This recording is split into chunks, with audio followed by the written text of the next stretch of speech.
Halo semuanya, Assalamualaikum warahmatullahi wabarakatuh. Perkenalkan, nama saya Wega Syafitri Winarso, mahasiswa S1 Sistem Informasi. Pada kesempatan kali ini saya akan mempresentasikan presentasi akhir saya mengenai MSIB Bangkit Academy 2023 pada Machine Learning Path yang telah saya ikuti pada semester 6 ini. Berikut merupakan outline dari presentasi yang akan saya sampaikan pada kesempatan kali ini. Kita mulai dari bagian pertama, yaitu deskripsi program Bangkit dan learning path yang telah saya ambil. Pertama, untuk deskripsi Bangkit, Bangkit merupakan salah satu program MSIB yang dipimpin oleh Google dengan dukungan Goto, Traveloka, dan Deep Tech Foundation. Bangkit didesain untuk mempersiapkan peserta dengan kecakapan skills yang relevan dan dibutuhkan berdasarkan sertifikasi teknikal. Lalu selanjutnya terdapat 3 learning path yang ditawarkan tahun ini, yaitu Machine Learning, Cloud Computing, dan Android Development. Selanjutnya, berikut merupakan partisipan Bangkit 2023 Batch 1 yang telah diselenggarakan. Terdapat 5.010 peserta dan sebagian besar merupakan peserta Machine Learning, diikuti oleh Mobile Programming dan juga Cloud Computing. Selanjutnya, berikut merupakan overview untuk kurikulum tech dari program Bangkit 2023. Di sini dapat dilihat total jam untuk machine learning sejumlah 465 jam, untuk Android sejumlah 478 jam, dan untuk cloud computing sejumlah 468 jam. Pada kesempatan kali ini saya akan berfokus untuk kurikulum machine learning.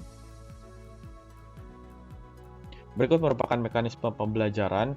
Di sini pertama untuk average-nya sejumlah 917 untuk jam pembelajaran, dengan 468 jam merupakan online self-paced, yaitu di coding, Coursera, dan Quick Lab sesuai dengan path-nya, diikuti oleh online synchronous sebanyak 134 jam yang berupa ILT, soft skills, English, study groups, dan guest speaker session. Itu yang merupakan reflection dan consultation sebanyak 115 jam, dan terakhir merupakan project-based capstone project sejumlah 200 jam. Itu merupakan definisi dari learning path machine learning yang telah saya ambil. Terdapat 3 poin utama, yaitu kita mempelajari mulai dari dasar-dasar analisis data hingga mengembangkan kecerdasan artifisial pada bab akhir. Lalu selanjutnya pada akhir program, kita dapat mengikuti Google TensorFlow Certification Exam. Lalu terakhir, kita memiliki peran untuk mengembangkan model pembelajaran mesin pada capstone project yang akan saya jelaskan pada bagian selanjutnya. Berikutnya adalah modul yang dipelajari pada machine learning. Pertama adalah kurikulum matrikulasi yang bersifat opsional.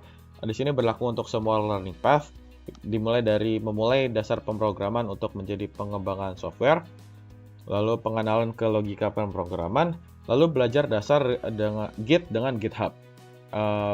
Pada kurikulum ini dilaksanakan menggunakan platform LMS di coding. Selanjutnya adalah kurikulum tech machine learning yang dijalankan pada platform LMS Coursera. Bab-bab berikut adalah bab-babnya yang saya akan jelaskan pada bagian selanjutnya. Pertama adalah Google IT Automation with Python. Kita mempelajari utamanya adalah 4 hal, yaitu best practice dalam memilih vendor perangkat keras. Yang kedua adalah cara mengelola infrastruktur server. Lalu ketiga adalah memaksimalkan infrastruktur cloud. Dan yang keempat adalah mempelajari Active Directory dan juga OpenLDAP. Dan juga di sini dibahas untuk dasar-dasar dari bahasa Python itu sendiri. Selanjutnya adalah Google Data Analytics. Kita mempelajari utamanya adalah 4 hal, yaitu teori dasar analisis data menggunakan spreadsheets, SQL, dan R. Lalu visualisasi menggunakan spreadsheets, SQL, R, dan juga Tableau. Dan terakhir adalah membuat dashboard visualisasi.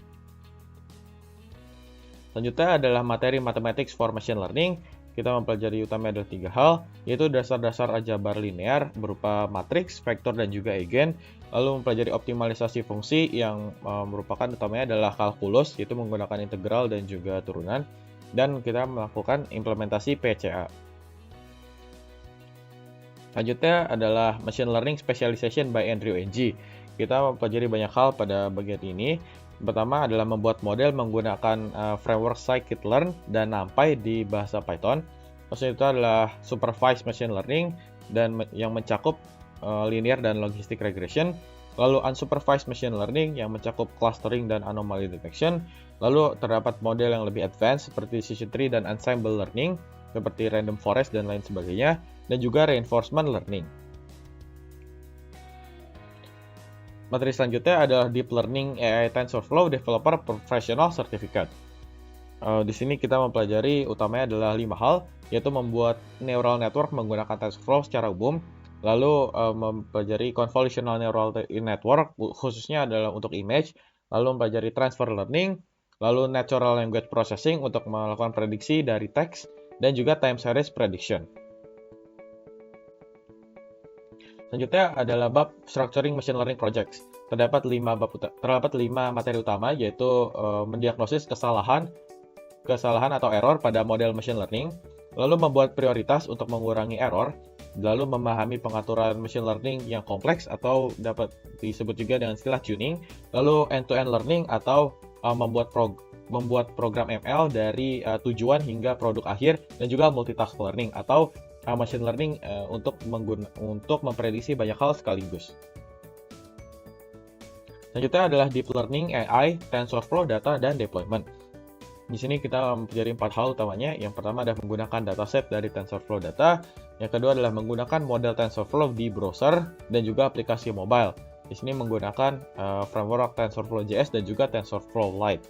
Lalu ketiga adalah skenario deployment. Di sini mencakup menggunakan TF-Serve ataupun men-save model dan lain sebagainya. Lalu yang terakhir adalah melindungi privasi data user dari data yang diambil untuk menggunakan prediksi. Bab terakhir adalah simulasi ujian TensorFlow Developer Certificate. Di sini meliputi 3 hal. Yang pertama adalah kita mengerjakan soal simulasi ujian sertifikasi sebagai persiapan untuk ujian yang sebenarnya. Lalu kita menerapkan pengetahuan untuk mengembangkan neural network menggunakan TensorFlow. Dan di sini soal-soal yang dikerjakan meliputi linear regression, convolutional neural network, transfer learning, natural language processing, dan juga time series prediction. Selanjutnya adalah ILT Tech untuk machine learning. Di sini adalah pertemuan yang dijalankan selama 2 jam sebanyak 2 minggu sekali pada jadwal yang telah diberikan. Pada setiap pertemuan itu membahas materi-materi yang telah dikerjakan pada courses online sebelumnya pada Coursera. Di sini terdapat 7 pertemuan, yaitu Introduction to Python and Git and GitHub, lalu ada Data Analytics, lalu ada Introduction to Machine Learning, Introduction to Unsupervised Learning dan ANN, lalu Advanced Techniques in Deep Learning with TensorFlow, Model Deployment with TensorFlow, dan TensorFlow Developer Certification Preparation. Di sini dilaksanakan di Google Meet. Lalu untuk ILT Soft Skills, ini merupakan ILT tambahan yang mempelajari soft skill tentu saja, dimulai dari growth mindset dan the power of feedback, time management, critical thinking and problem solving, adaptability and resilience, project management, professional communication and networking, dan personal branding and interview communication. Di sini setiap kali selesai ILT terdapat task yang dapat dikerjakan selama 2 minggu selanjutnya. Lalu terdapat ILT English, terdapat 3 kali pertemuan. Yang pertama adalah spoken correspondence, expressing opinion, dan business presentation. Ketiga ILT ini dijalankan di Google Meet. Selanjutnya adalah capstone project yang telah saya kerjakan. Berikut adalah judulnya, yaitu Wonder AI, yaitu Your AI Powered Personal Travel Planner. Berikut merupakan latar belakangnya. Intinya adalah pada COVID-19, industri pariwisata itu anjlok dan hampir tidak mendapatkan pendapatan sama sekali. Dan pada tahun 2022 dan 2023 itu masih dalam tahap keperbaikan, dan kita berusaha untuk meningkatkan industri pariwisata.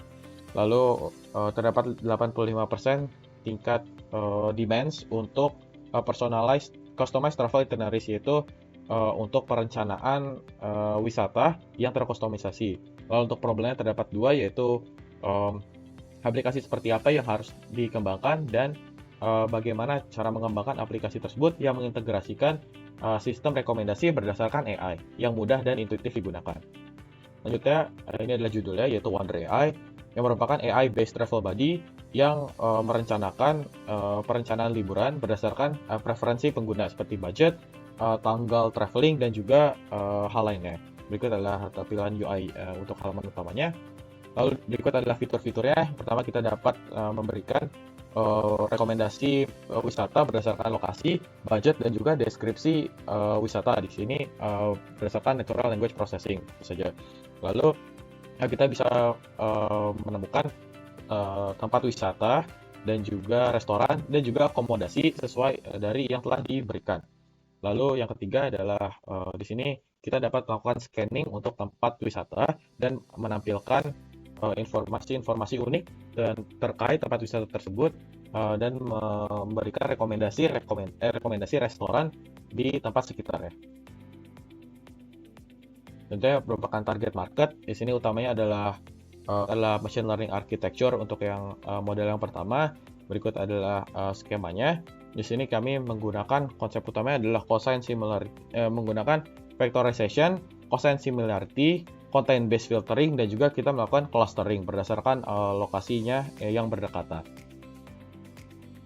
Selanjutnya adalah machine learning architecture yang kedua. Ini untuk tourism places image recognition. Kami menggunakan transfer learning dan kami meraih 97% untuk akurasi training dan 95% untuk akurasi validation. Berikut adalah architecture untuk cloud computing yang telah dibuat oleh tim CC dari tim kami. Berikut adalah perbandingan dengan competitors. Dapat lihat di sini Wonder AI memiliki travel planner app, interactive UI UX, image recognition, dan personalized recommendation system yang tidak terdapat dari aplikasi TripAdvisor dan juga TripIt. Berikut adalah relevansi dari program Bakit dengan perkuliahan Fasilkom. Pertama adalah penerapan materi mata kuliah. Berikut adalah mata kuliah yang diterapkan pada Bakit. Pertama adalah analisis data, visualisasi data, memproses data, dan membuat model prediksi dan juga membuat neural network yang merupakan aplikasi dari mata kuliah KSDD. Lalu selanjutnya adalah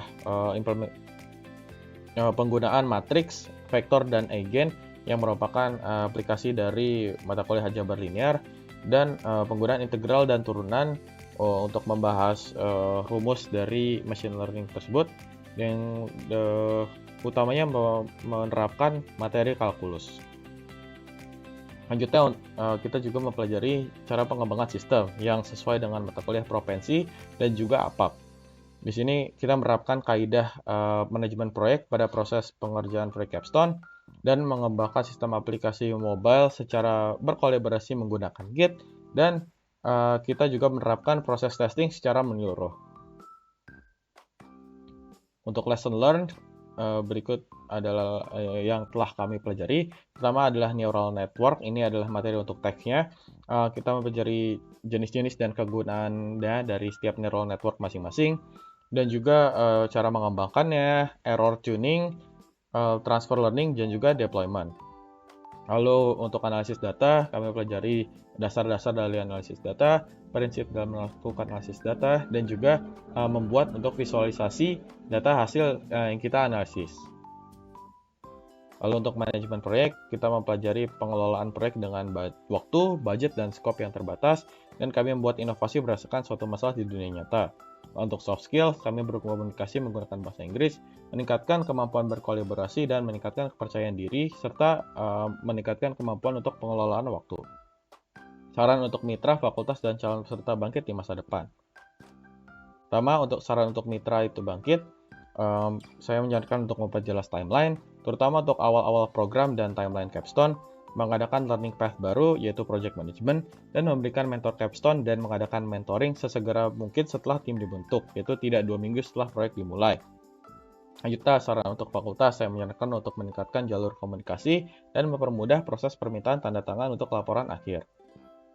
Dan yang terakhir, saran untuk calon peserta, saya menyarankan untuk meningkatkan networking untuk membantu ketika terdapat kesulitan mengerjakan tugas dan untuk mencari kelompok capstone, serta konsisten untuk mengerjakan kursus dan kurangi menjadi deadliner. Dan yang terakhir adalah perbanyak pembelajaran mandiri untuk meningkatkan pengetahuan kita setelah belajar Bangkit. Sekian presentasi yang dapat saya sampaikan. Mohon maaf bila terdapat kesalahan. Wassalamualaikum warahmatullahi wabarakatuh.